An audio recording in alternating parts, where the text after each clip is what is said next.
The House will stand in a brief recess.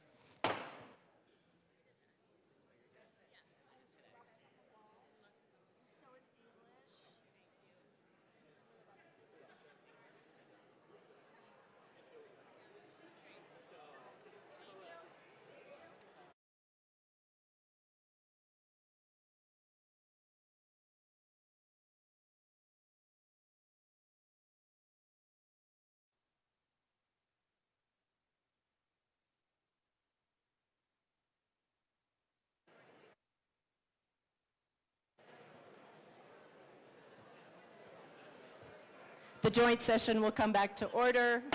House Majority Leader Duran. Madam Speaker, I move that the updated morning roll call of the House be made the House roll call of the joint session. Seeing no objection, the morning roll call of the House will be made the House roll call, the updated House roll call for the joint session. A quorum is present. As is customary, it is my privilege and honor to present the gavel to the newest president of the Senate with the request that he preside over these proceedings.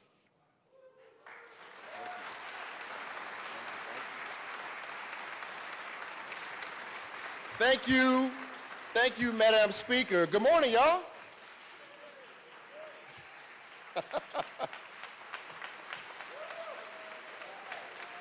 Wow.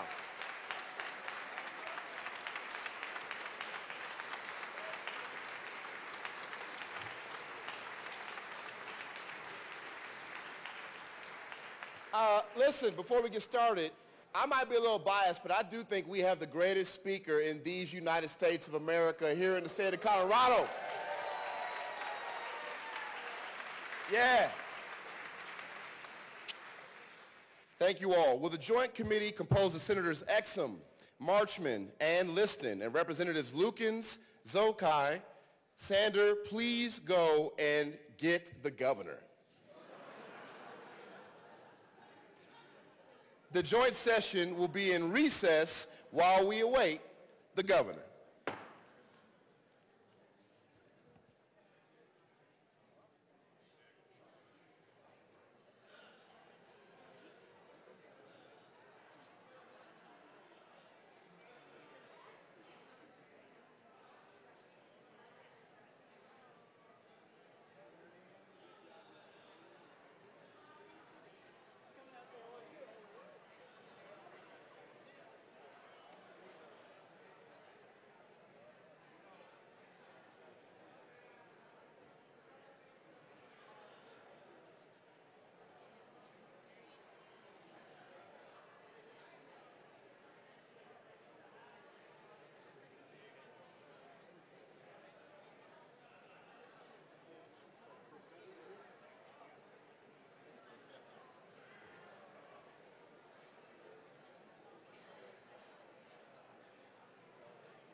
get by, please?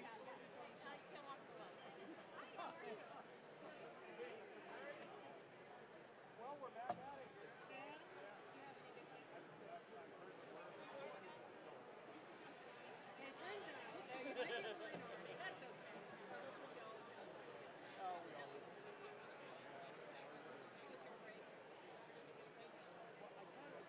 Don't, but I like it that way. So, well, I have three balls that I juggle all the time. I have my little softball cup, so that's what really sucks up my off-season.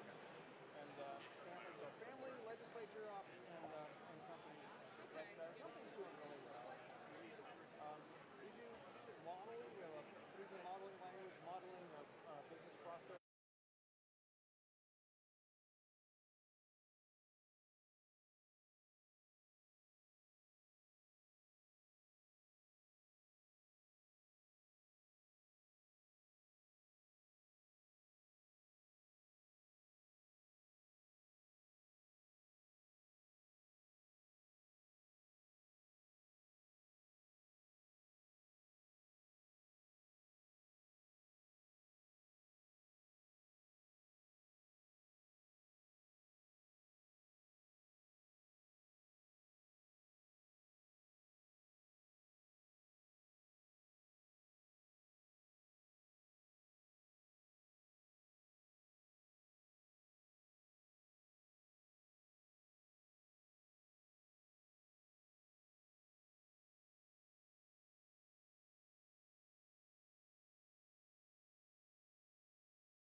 During these things, yes, the rules are kind of tossed out.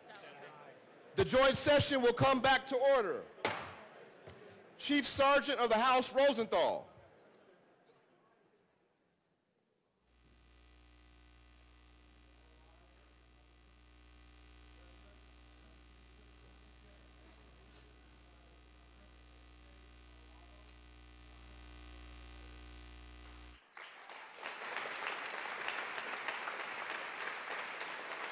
Will the committee to escort the governor please proceed to the podium?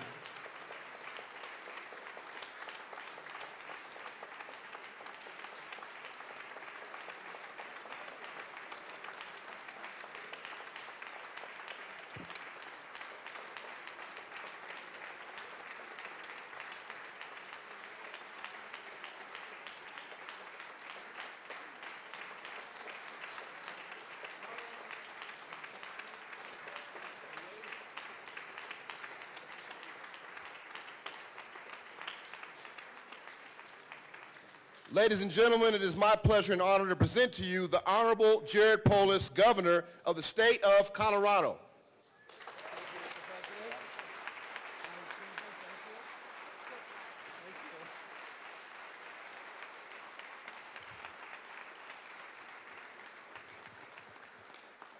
Thank you, Speaker McCluskey, President Coleman, Majority Leader Duran, Majority Leader Rodriguez, Minority Leader Lundin, Minority Leader Pugliese, members of the General Assembly, and well as a special welcome to new members. Thank you, and you may be seated.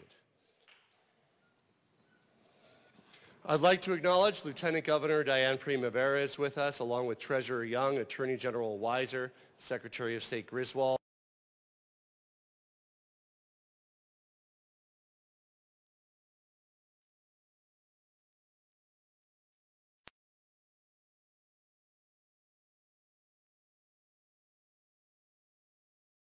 with the Ute Mountain Ute Tribe, as well as members of the Ute Mountain Ute Council.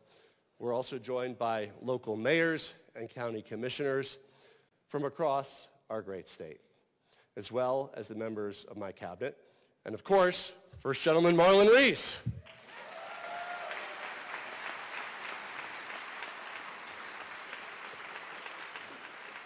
Welcome. As you know, today is a National Day of Mourning, and of course it's appropriate to begin with a moment of silence in memory of President Jimmy Carter, whose funeral is being held today in Washington, D.C. Please rise for a moment of silence.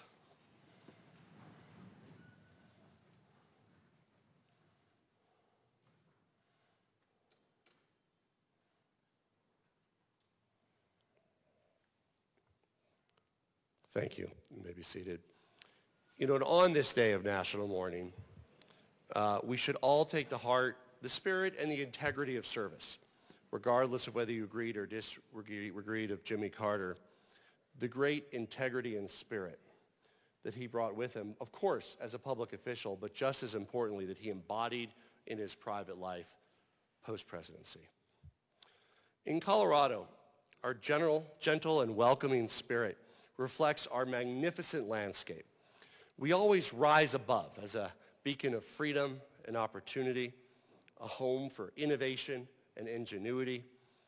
We are a people of honesty and integrity.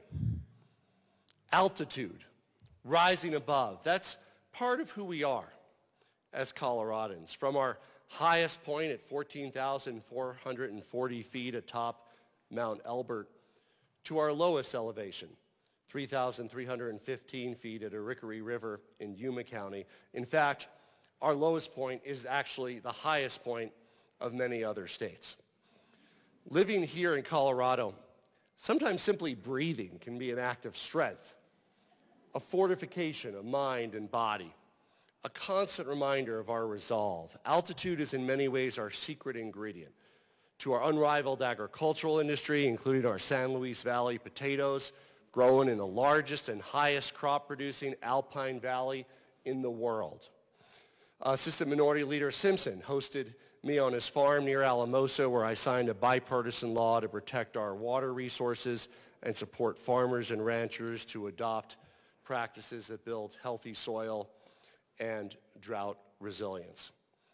Athletes from around the world come to train and compete at Colorado altitude, whether it's in Boulder or the Olympic Training Center in Colorado Springs, looking for a taste of the grit and endurance that pushes athletes and our championship teams, including the playoff-bound Buffalo Bills bustin' Denver Broncos.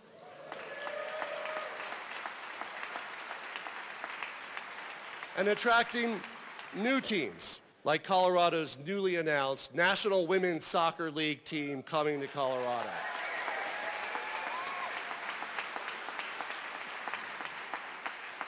And also, the Rockies play here.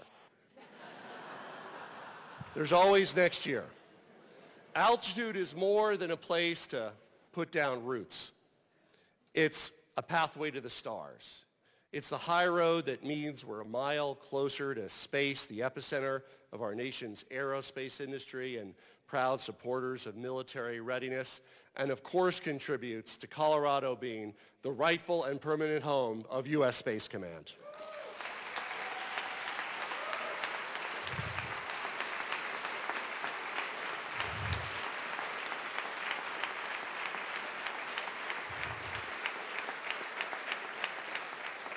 At altitude, the sun's rays shine stronger and brighter, spotlighting our bold leadership in everything from innovative technology to the creative arts. Last year, working with Representatives Valdez and Soper and Senator Bridges, Colorado made history, winning the coveted opportunity to establish Colorado as America's tech hub for quantum technology.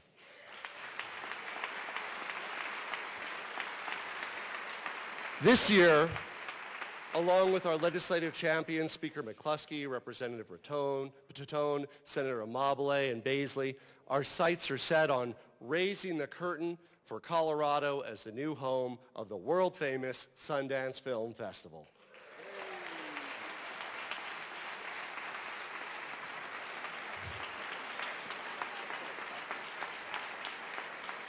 In Colorado, good enough is not good enough. We aim to do more, to do better, for more people, to climb higher, to improve our standard of living, to keep communities cleaner and safer, to increase access to housing. that Coloradans can actually afford and to offer the jobs, careers, and businesses that we want, we need, we deserve, to protect our wild spaces, to help every student thrive right here, right now, no excuses, to save people money on everything from groceries to health care, to show hardworking taxpayers that we respect their efforts and will be good stewards of their tax dollars. You know, last year, after my speech, pundits said things like Polis, as expected, underscored housing and affordability, and the governor's a nerd who loves sci-fi references. And I guess they're right, because, you know, what really matters most in Colorado is what should matter most to all of us, and that's saving people money and the cost of living. And yes, there are a few more Star Trek fans out there than you may realize. Our values and our way of life are not dependent on who is in the White House or who is in United States Congress. And I refuse to allow disagreement, division, or disorder in Washington, D.C. to deter us in Colorado. That's simply not how we roll. Here in this legislature, in our state, we can and we will do better.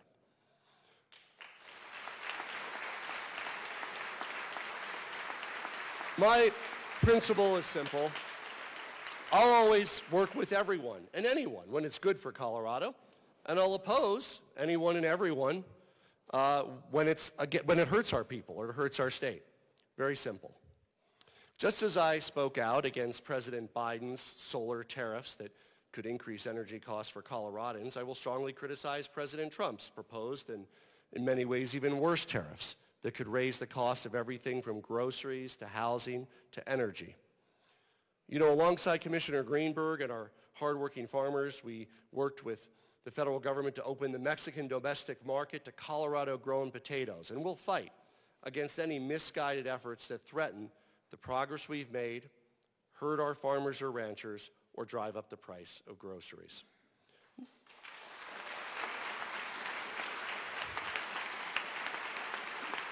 Now, none of us need to shy away from disagreements on policy, be it with the President of the United States, between any members of the legislature, or yes, even with me. But let me be clear. There's a big difference between disagreeing on policy and attacking our democratic institutions. In the free state of Colorado, we'll fight against any attempt to rob us of our freedom. In the free state of Colorado, we understand what government is and isn't here to do. Government is not here to dictate who we love, who we marry, or if and when we choose to start a family.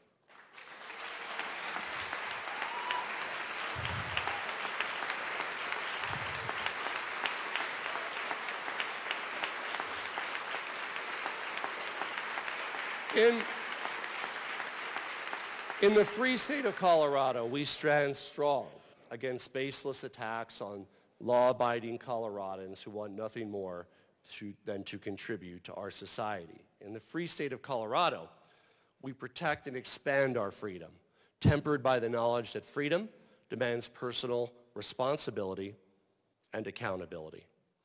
And we know the only way to continue to climb higher to even greater altitude is together.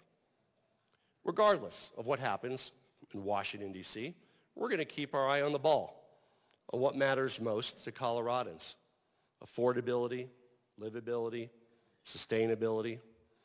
Much like our iconic aspen groves, among the largest living organisms in the world, we know that sometimes what appears on the surface to stand alone is often interconnected by roots that run deep. And that also holds true for our vision of Colorado's future. It's a vision in which Coloradans can live safe in our vibrant communities, in homes that we can afford, near convenient transit, near job centers with clean air to breathe, fresh water to drink, high quality and affordable health care. And while on the surface, these priorities may seem to stand alone, by digging a little deeper, we can see the roots that connect our climate goals, our transit goals, our healthcare goals, our affordability goals, just like our beautiful aspen tree groves or an even larger organism, mycorrhizal fungi networks or wood wide webs. We're all interconnected.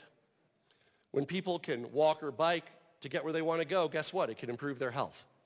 So there's so many ways that we can address these issues working together. And I'm proud that working with you last year, we took real meaningful steps to deliver more housing and reduce costs. And I want to thank you for coming together to take some of the first important steps to help housing supply start to catch up with demand while cutting property taxes and lowering the residential property tax rate, thanks to the work of Speaker McCluskey, Minority Leader Pugliese, Senator Kirkmeyer, and Senator Frizzell. Thank you.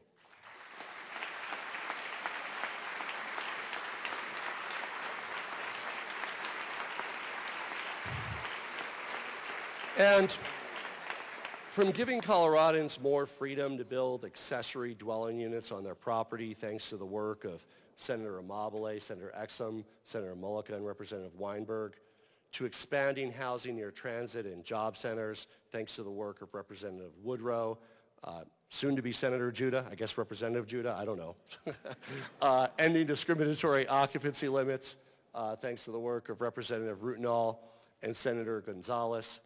And very importantly, getting rid of parking requirements above and beyond what people or the market want or need, thanks to the work of Representative Woodrow and Senator Henriksen. With these policies in place, we're starting to make it easier to build housing that's inherently more affordable, fill critical gaps in communities where the needs are greatest to power our economy. In Colorado, we say yes to more housing. We say yes to unlocking prosperity. We say yes to opportunity for Coloradans at every budget level. And to narrow the gap between supply and demand, we need to continue this important work to expand choice and speed up timelines and reduce red tape and costs for new housing to come to the market. We're looking to do this in three key ways. Working with Senator Bridges and Senator Exum, leaning into innovation to help streamline the approval process for modular housing options to build faster at lower cost with new and emerging technologies.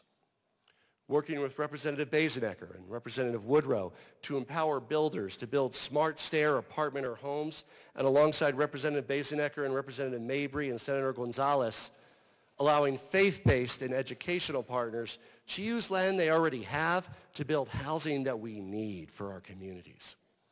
We're already seeing faith leaders across the state step up to be part of Colorado's housing future, including at Solid Rock Christian Center in Colorado Springs, now home to 77 affordable housing units on church property. And today we're joined by Pastor Ben Anderson from Colorado Springs. Thank you for your work, Pastor Ben.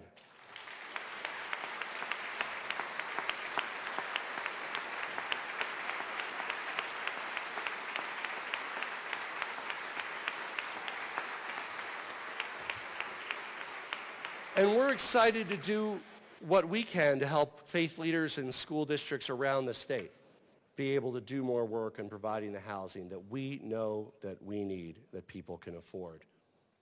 And rather than force builders to develop massive one-size-fits-all apartments that could take up entire city blocks, let's empower them to build apartments or homes that are affordable and fit the neighborhood through smart stair reform. To unlock housing supply, we need to allow more housing that Coloradans want, that Coloradans can afford. And that often includes the need for more condo construction, which often start at a lower price point, providing affordable home ownership, and with it, the foundation for wealth building, building a nest egg for financial security.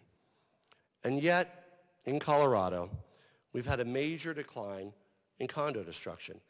Before 2008, condos made up about 20% of new home starts in Colorado, dropping to about 5% now. About 10 years ago, there were nearly 3,000 condos on the market under $400,000. Last year, there were only 22. Now, in the past, this conversation about meaningful condo liability reforms that, of course, balance homeowner protections and de-risk the market but fundamentally allow more condos to be built, has often been stifled. It's now time to turn the page, to have a real dialogue about what's preventing condos from being built in our state, and to finally solve for it. I know that we can get this done in a way that protects homeowners, of course, if there's a defect, but also makes it less expensive and cumbersome for builders of all kinds to start projects and deliver housing for the people of our state. We look forward to working with you starting today side by side along with Representative Byrd and President Coleman to make condo ownership an achievable dream for more Colorado families starting now.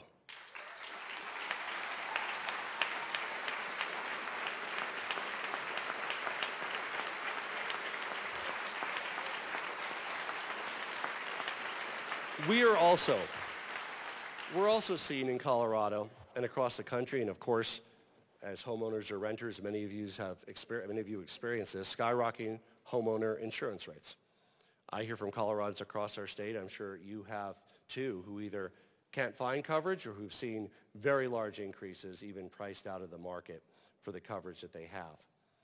And the rising cost of insurance, of course, doesn't just affect homeowners, it's also passed along to renters too. Just as Lord of the Ring fans know that one does not simply walk into Mordor, one does not simply fix homeowners insurance. There's many factors that contribute, largely the increased risk of hail and fire. But we need to start somewhere, and we need to start now. Today I'm calling for needed reforms to tackle the high cost of homeowners insurance and expand access so every homeowner can get the insurance they need, learn more about ways to reduce their rates, and thanks to the leadership of Speaker McCluskey and Representative Titone and Brown and Senator Amabile and Assistant Majority Leader Cutter, we appreciate their work for helping to deal with the largest cost drivers like hail and fire and looking at risk reduction efforts that can directly translate to lower costs for everyone. And as we address climate-induced costs like rising homeowners insurance, we're also focused on giving Coloradans more options to get where we need to go. Transportation congestion isn't just annoying for all of us, it's also a leading source of pollution.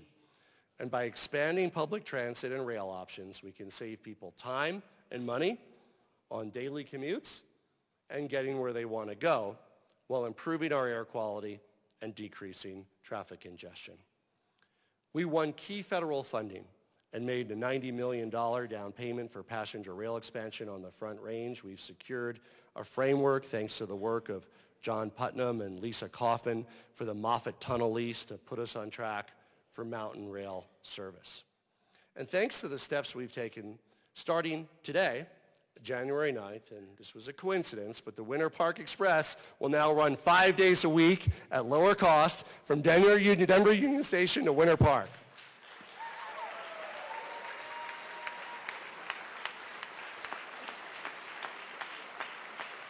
Tickets as low as $19 for adults, $10 for kids. But we're not done yet, and we're not quite at the point where Scotty can beam us up to Craig. But with the support of Speaker McCluskey, Senator Roberts, and Representative Lukens, we are well on our way to offering affordable, reliable, convenient, dare I say, fun service between Denver and Granby by 2026, and then, of course, onwards to Craig.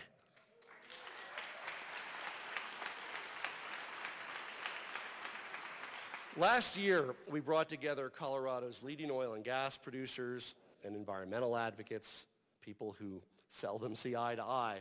But thanks to the support of Speaker McCluskey, Assistant Majority Leader Cutter, Representative Velasco, and many others, we reached a historic agreement that will boost Colorado from 42nd in the nation for transit funding to 23rd.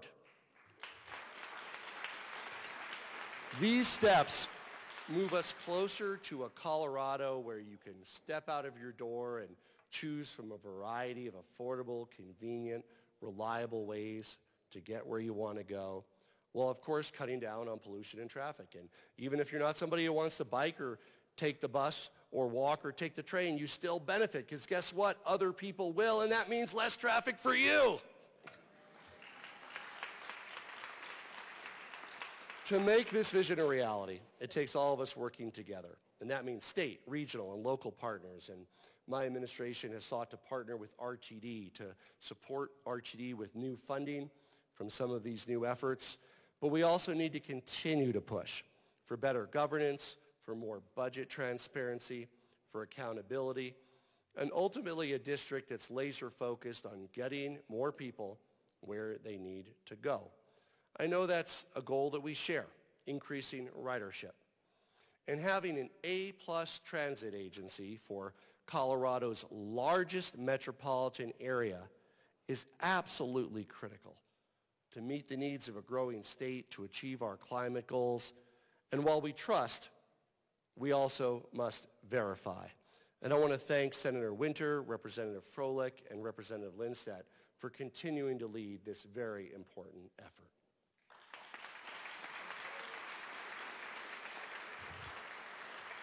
We hear from local and regional partners across the state in rural and in urban communities about the need to improve and add bus and train stations to ensure riders can safely and easily get where they want to go. And we look forward to using innovative financing tools at the state level to help meet this need and encourage new stations and help our local partners boost ridership. Our housing and transit goals go hand in hand with our air quality goals, our climate goals, our affordability goals. More, better, less expensive options to get where you want to go. Housing closer to job centers and transit hubs save money and mean less pollution and less congestion. As they say in The Mandalorian, this is the way. The way to build a clean energy future, to tap into low-cost clean energy, to protect Coloradans from volatile price swings in natural gas, to save people money, and to create jobs.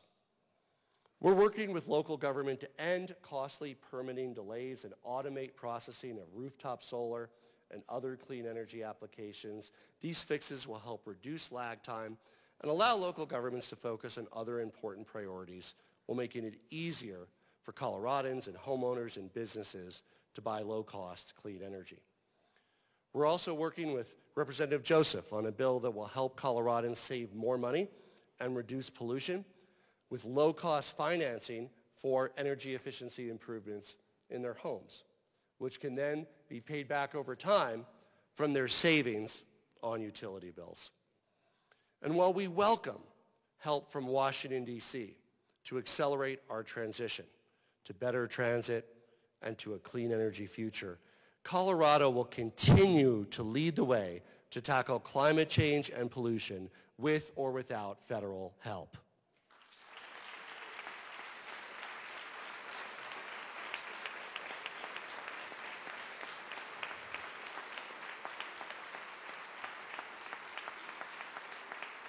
We are truly masters of our own destiny, and our bold climate action protects what helps make Colorado special.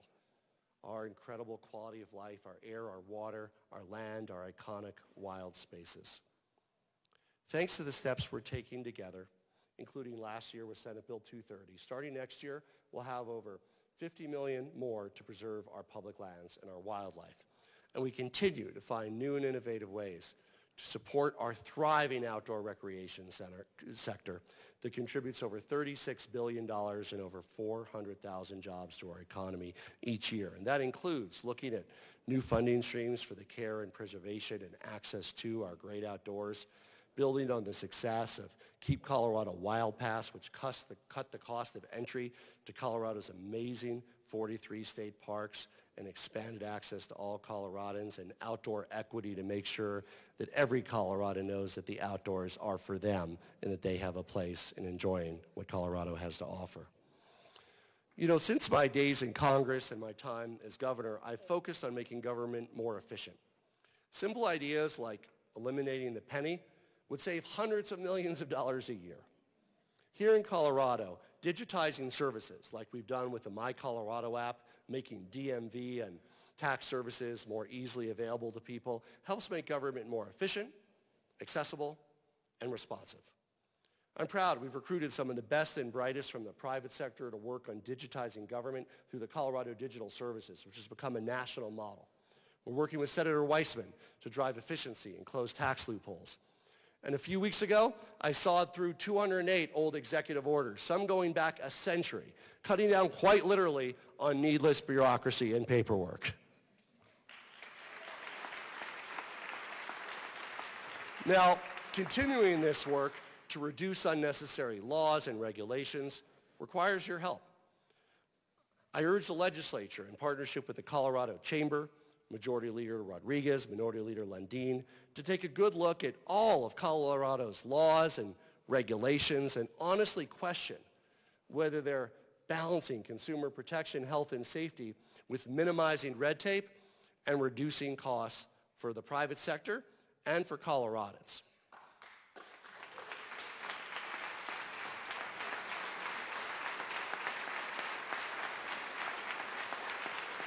As you make this review, you'll have our full cooperation, and I encourage thinking about what more could be done to unleash small business and drive economic growth in our great state. We all have a role to play to foster a healthy business environment that works for everyone. That includes protecting business certainty and keeping our economy competitive and ensuring good wages and opportunities for all Coloradans. It means engaging in good faith with those that you may not agree with on sticky issues, hearing one another's concerns, and making changes when and where possible.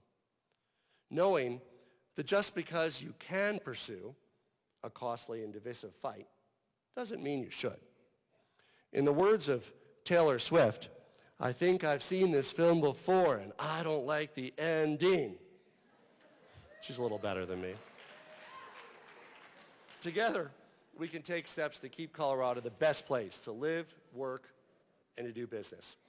We're working with Majority Leader Duran and Representative Froelich to strengthen our wage theft laws in an effective way to ensure that workers are paid the money that they've earned and are owed for the work they do. It's also now time to address the way local minimum wage and tipped wage credit works to ensure that restaurants, so important to the fabric of our communities, can thrive across the state, and that workers, including those in both the front and the back of the house, can make a good wage.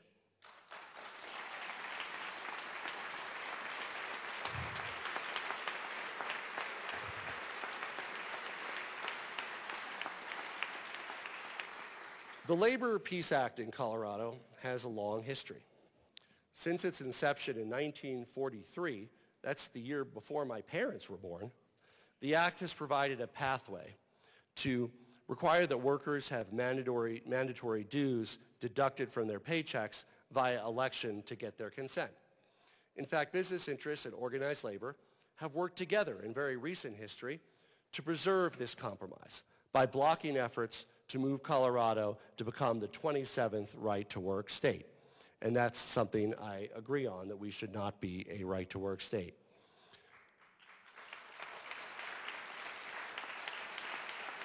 In that same spirit of collaboration, my ask is that if there are any efforts to reform the Labor Peace Act, that they include the support of both workers and business to avoid the rancorous fights of the past. And if there is a possible agreement to change the status quo that's served to avoid significant disputes for more than 80 years, we look forward to working with you together to find it. This year, we're navigating a return to tighter budget conditions, thanks to lower inflation and increasing healthcare costs.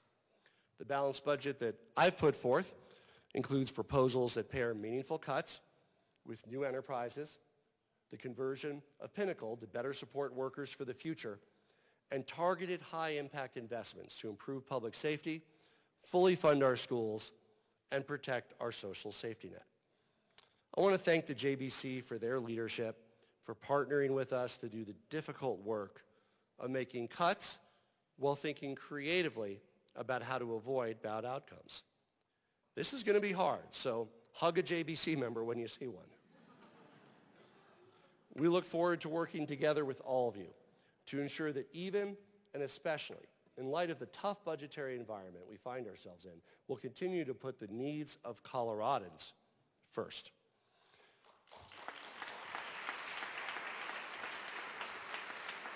Nothing communicates genuine quality of life better than a safe and secure community. 3 years ago, I established the bold goal of making Colorado one of the 10 safest states in the country. And we, working with you, got right to work. Democrats and Republicans came together to pass a common sense, data-driven public safety plan to crack down on crime, to prevent it from happening in the first place.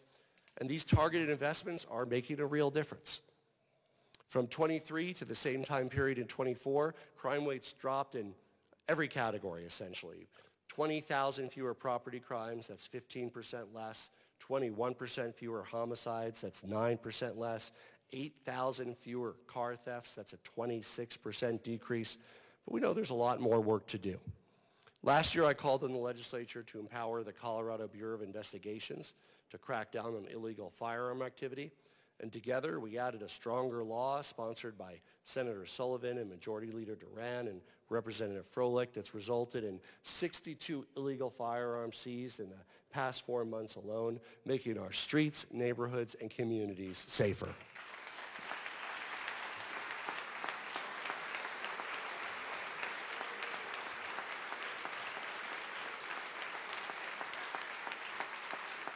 But to make Colorado the front runner in public safety, there's more work to do. That includes boosting Colorado's emergency dispatch system to ensure that our brave and dedicated first responders can get where they're needed without delay. It includes working with Representative Armagost and Majority Leader Duran to strengthen the penalty for theft of a firearm, regardless of market value. And while crime rates are down statewide, one area in need of improvement is preventing and reducing youth crime.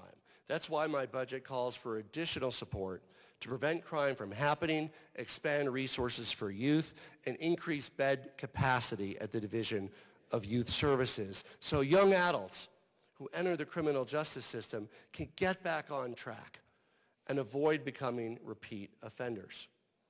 Under my proposal, youth offenders who are currently being sent all over the state will be able to stay closer to home to get the support they need faster from their families and their communities.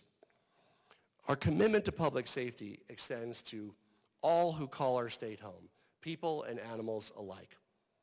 Livestock theft is unfortunately not a thing of the past, and we are committed to holding cattle rustlers accountable, with local sheriffs and brand inspectors leading the way.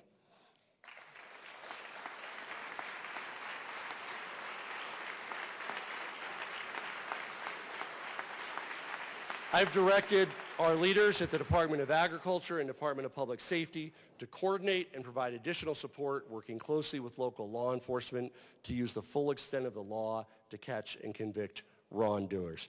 We'll continue to support our ranchers, and I'm glad, by the way, that the National Western moved their stock show parade back an hour so I can speak for another hour. It was actually because of the snow. But thank you to National Western. Safer communities are more humane communities, and we should also create and enforce tougher penalties to crack down on illegal wildlife trafficking, which is often linked to other crimes like gun, drug, and human trafficking. Our partners in law enforcement play a key role in making Colorado safer, and I'm proud that today we're joined by Arapahoe County Sheriff Tyler Brown, La Plata County Sheriff Sean Smith, Moffat County Sheriff Casey Hume, Prowers County Sheriff Sam Zordel, Summit County Sheriff Jamie Fitzsimons, Aurora Police Chief Todd Chamberlain, Arvada Police Chief Ed Brady, and leaders from the Colorado State Patrol. Thank you for the work you do. Thank you.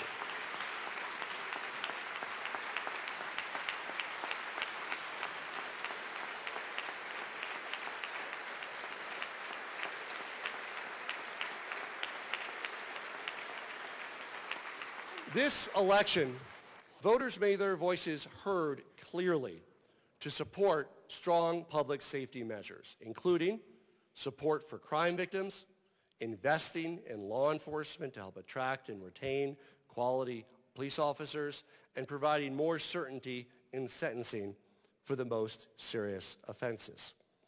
I want to thank and congratulate Majority Leader Duran and Representative Froelich for their leadership on Proposition KK, which will bring valuable support dedicated for victim services, school safety, and behavioral health, including for our brave and dedicated veterans. Thank you, Majority Leader Duran.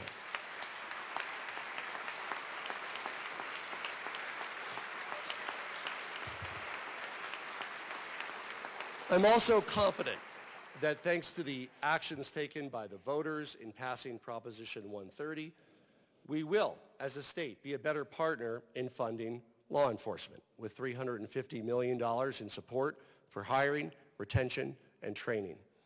Our brave and dedicated police officers give their time, talent, and tragically, sometimes their lives to keep our communities safe. Proposition 130 also provides financial support for the families of law enforcement officers who are killed in the line of duty. We now have the opportunity to implement this as quickly as possible to ensure that no family of a law enforcement officer lost in the line of duty needs to worry about their needs being met. And we can work together to ensure that the family of Golden Officer Evan Dunn, who was tragically killed in the line of duty on November 6th, receives the support that was passed the day before his death. And we're joined today by Golden Chief of Police Joe Harvey and Officer Dunn's widow, Annalise.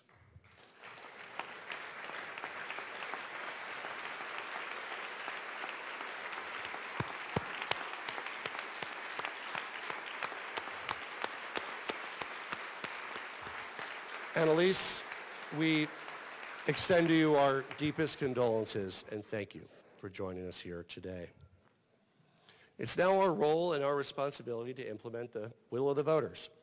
In addition to funding for public safety and the other public safety related measure, this election, Colorado voters voted in favor of a number of measures, and whether we as individual voters agree or disagree with them, it's now our responsibility to implement those measures in good faith with full fidelity to voter intent. Coloradans voted to establish a veterinary professional associate, like a PA for humans, to help fill workforce shortages and expand access to quality veterinary care. The State Board of Veterinary Medicine will implement this measure and fulfill the will of the voters while ensuring high standards of protection for animals and for consumers. And we encourage any of you to share input you have with the Veterinary Board. Coloradans also voted overwhelmingly to enshrine fundamental freedoms into our Constitution and to help ensure that the state of Colorado remains free. This includes a ballot measure that took hateful definitions out of our state constitution and allows the legislature to protect the right to marry who you love.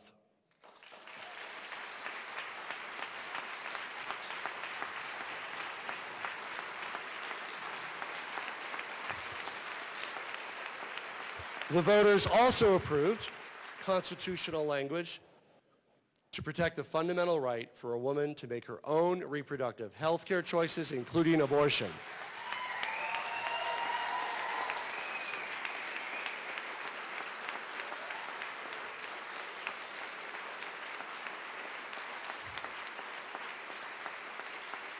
And now we work to implement the will of the people, and where necessary, and only where necessary, pass implementing legislation consistent with the spirit that these measures were passed.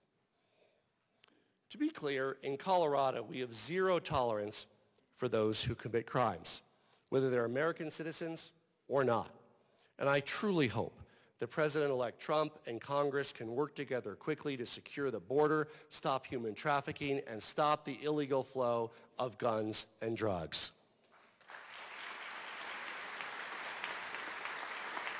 And as a state, we welcome more federal help to detain and deport dangerous criminals. I also hope that Congress finally provides legal pathways to citizenship for dreamers and those who seek to come out of the shadows to help make Colorado greater.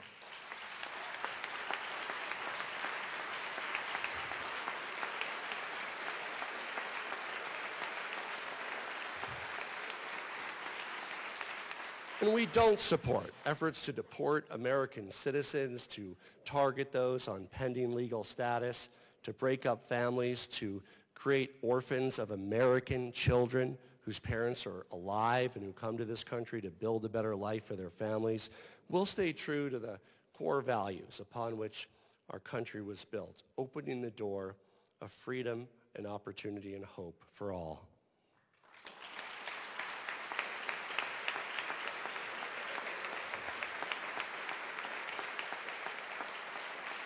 We'll support businesses in Colorado who follow state laws to make sure they can continue to retain their employees who are doing work that's so important for our economy, whether it's agriculture, construction, or service, or industry. It's the moral thing to do. It's also the right thing to do for our economic success.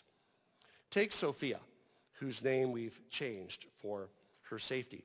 Sophia is a nurse, helping provide life-giving care to Coloradans day in and day out. She's a DACA recipient. She's been in Colorado over 20 years.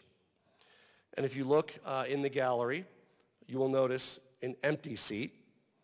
We're not joined by Sophia today, who we checked in with earlier today, because of the grim reality that Sophia and many other immigrants who enrich our communities and economy every day are living in fear.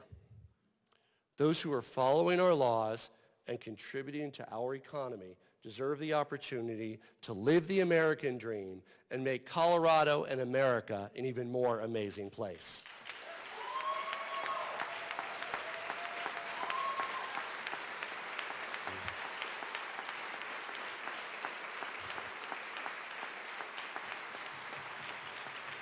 Genuine opportunity is all about being able to start a good life and earn a living. It's about making ends meet and still having enough left over to pursue your dreams. It's about having a clear path to prosperity. That's why I'm focused on saving people money on the biggest cost drivers: healthcare, housing, transportation. Yes, that includes healthcare. And as you know, one of my first actions as governor was to create the Office of Saving People Money on Healthcare, led by our fabulous Lieutenant Governor, Diane Primavera.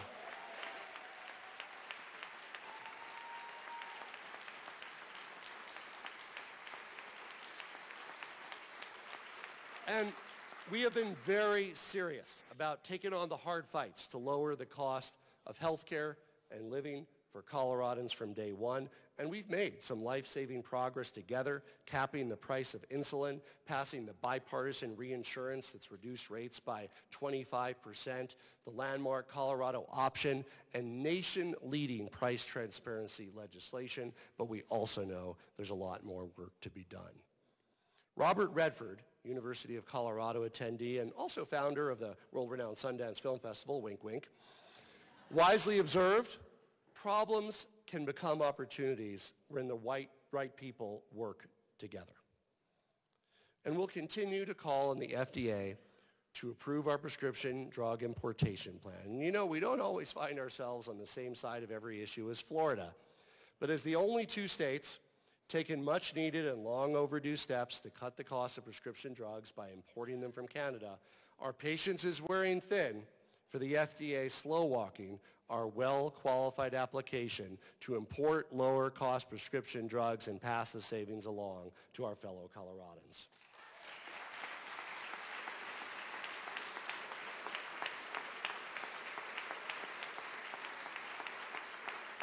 We can and we should take additional steps to save people money on prescription drugs, which is why I support the work of Senators Rich and Michelson-Jeannet to protect and expand prescription drug discounts to better serve our most vulnerable. And we've learned through our nation-leading policies to increase hospital pricing transparency that Coloradans and employers are still paying far too much for hospital services.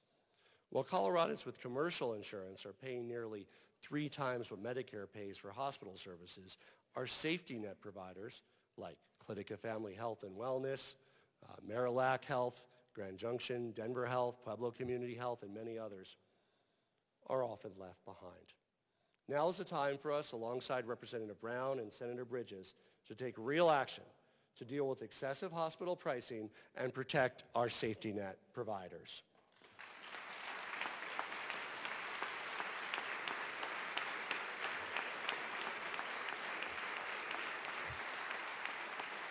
Together, we can prevent hospital costs from going up and defying gravity. A few months ago, I had the honor of delivering a Colorado kid the 1 millionth book given free of charge through Dolly Parton's Imagination Library. As famous Wyoming rancher RuPaul says, reading is what? Fundamental. Reading helps young people cultivate their dreams, dreams that grow. Yes, he's a Wyoming rancher, by the way. Didn't make that up. The path from dreams to skills to prosperous careers in fields that inspire us is truly worth fighting for, and that's what we're doing in Colorado. Last year, thanks to Representative Sirota's work, of course, as well as the voters of Colorado 2 years ago, the first class of universal preschool saved families an average of $6,100.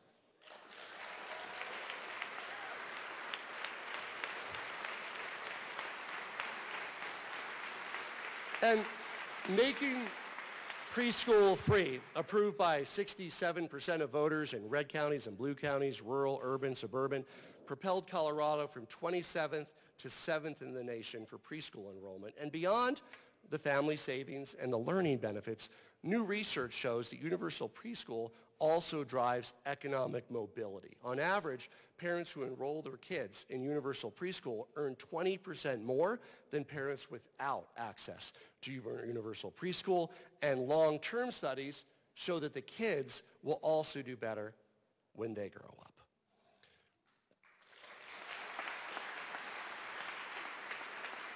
Thanks to Speaker McCluskey, Minority Leader Lundeen, Assistant Majority Leader Bacon, we also created a new school finance formula that focuses on students, not systems.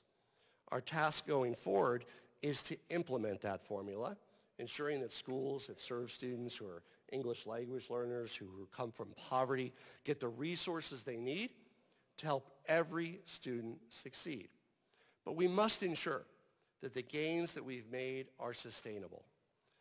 Colorado is an outlier when it comes to school funding, with our current system funding students based on where they were enrolled 4 years ago.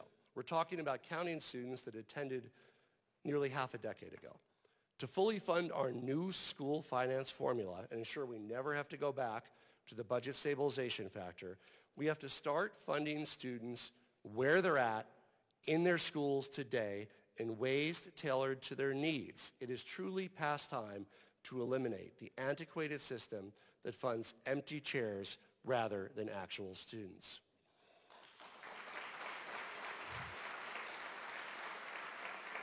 Thank you, Senator Lundeen. And we have a responsibility to guarantee that every Colorado student has access to a high-quality education, and that requires creating innovative pathways for students and schools to succeed. No excuses, no exceptions. Today, in Colorado, tragically, there are education deserts, as President Coleman calls them, where 90% of students, imagine a class of 25 students, 22 are behind grade level in math and reading. That is unacceptable. We need to be clear that the way for these students to get back on track is by making it easier for high quality and innovative schools to start and operate in Colorado, supporting students, whether they're in a traditional school or a charter school, and giving parents the ability and empowering them to choose the option that is best for their kids.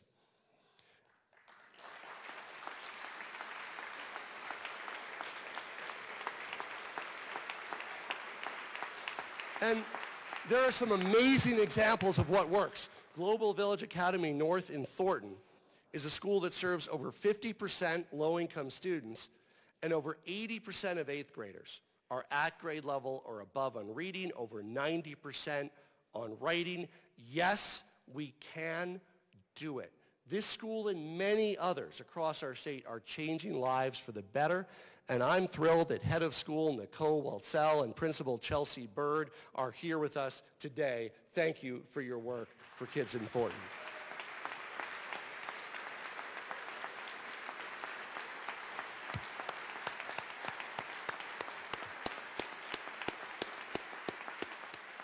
And there's more work to do to make achievement like this the norm in district schools, in innovation schools, in charter schools, because every student means every student. As a state, we are firmly focused on winning the future, and we're putting the tools in place to do so, including making the first 2 years of higher education free for many Colorado students, thanks to Representative Taggart, Representative Byrd, and Senator Kirkmeyer.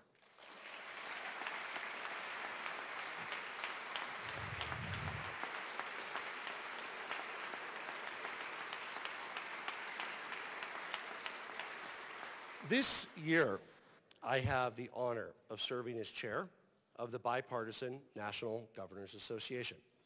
My initiative as chair, Let's Get Ready, Educating All Americans for Success, is all about preparing students for real life and our economy for real success. We're looking at how we can better ensure that learners develop the skills and talents they need in today's and tomorrow's job market. Our mission is to learn how to better measure success so we can expand and scale what works and change or adjust what doesn't work. This is one of the many ways I'm partnering with governors, both Democrats and Republicans from states across the country, to tackle the challenges and embrace the opportunities that cross state lines and unify us as a nation. That means stepping up to support one another.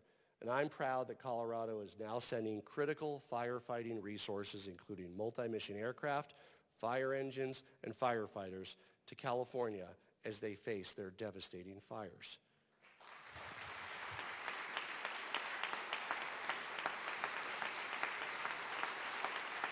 In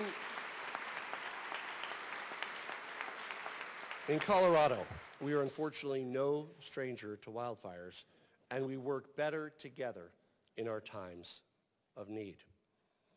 Every step of the way, we take lessons and inspiration from the breathtaking nature around us.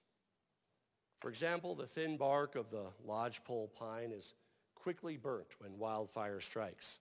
But instead of destroying the trees, the fire melts a resin that seals shut the cones. And when the resin melts, the seeds open and spread, returning life to the burn scar.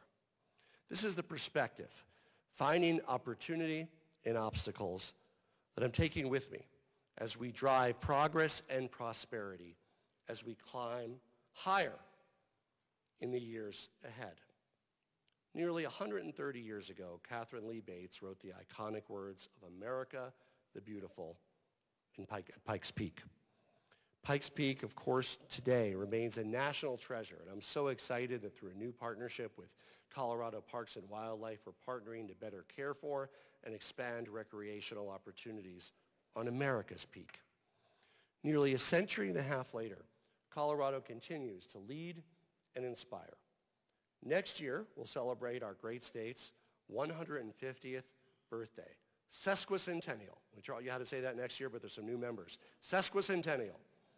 As well as America's 250th birthday. Over the last 150 years, we faced many trials and tests. We've weathered challenges, and we've risen above, always coming out on the side of freedom. In the free state of Colorado, it's your body, it's your marriage, it's your choice. In the free state of Colorado, diversity is a strength, not a threat. In the free state of Colorado, we open the door to opportunity, to abundance, to prosperity.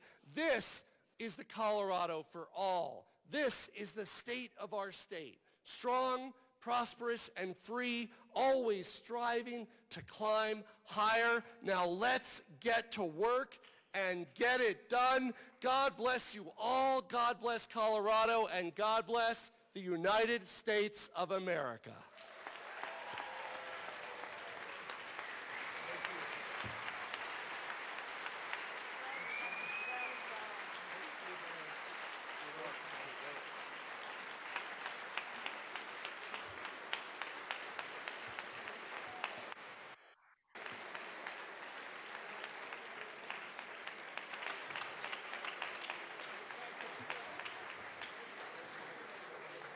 Thank you, Governor Polis. Will the committee please escort the governor to his chambers?